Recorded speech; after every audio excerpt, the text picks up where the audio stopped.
It's 2026. The global chessboard hasn't just shifted, it's been reset. Old alliances are being tested. New corridors are opening. And the great game has quietly found a new center of gravity. For decades, the world viewed Pakistan through a narrow, often outdated lens. Security headlines, short-term crises, and simplified narratives shaped global perception. But that frame no longer holds. Today, the view is wider, sharper, and harder to ignore. From the policy rooms of Beijing to the financial desks of the International Monetary Fund, and across the fast-rising tech corridors of the Middle East, one reality is becoming clear. Pakistan is no longer just present on the map. It's starting to influence how the map is drawn. Geography still sets the foundation. Pakistan sits at the intersection of South Asia, Central Asia, and the Middle East, bordering regions that define global security, energy flows, and trade routes. It's not just a country in the middle, it's a connector, a natural gateway to the resource-rich but landlocked economies of Central Asia, offering access that few others can match. The China-Pakistan Economic Corridor has moved beyond its early identity. What started as highways and power plants is evolving into something much broader. Logistics networks, special economic zones, digital infrastructure, and industrial clusters are beginning to link together, forming an ecosystem rather than isolated projects. It's no longer just about moving goods.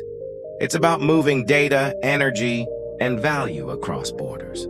And then there's Gwadar. Once seen as a long-term ambition, it's now gradually stepping into a functional role. Its position along critical maritime routes gives it strategic relevance that extends far beyond the region. As global energy flows continue to shift and diversify, Gwadar's location makes Pakistan's coastline increasingly difficult to bypass. Demographics add another powerful dimension.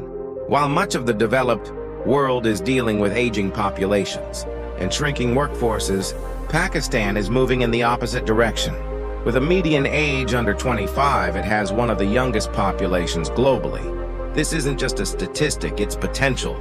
A growing labor force, a rising middle class, and a consumer base that will shape demand in the years ahead. At the same time, the tech ecosystem is evolving. Pakistan has long been known for its freelance economy, but that's only part of the story now. Startups are emerging in fintech, agri-tech, and digital services, building solutions designed for scale in developing markets. Instead of simply serving global platforms, many are now creating their own, focused on the needs of the next billion users. Then there's the climate reality. Pakistan isn't just part of the global climate discussion. It's one of its most important case studies. Facing floods, heat waves, and water stress, the country sits on the front lines of climate vulnerability. But that exposure has also turned into influence. Pakistan is increasingly shaping conversations around climate justice, resilience, and adaptation, particularly for the global South. Pakistan's challenges are not isolated. They are early signals. What unfolds here often reflects pressures that other nations will face next.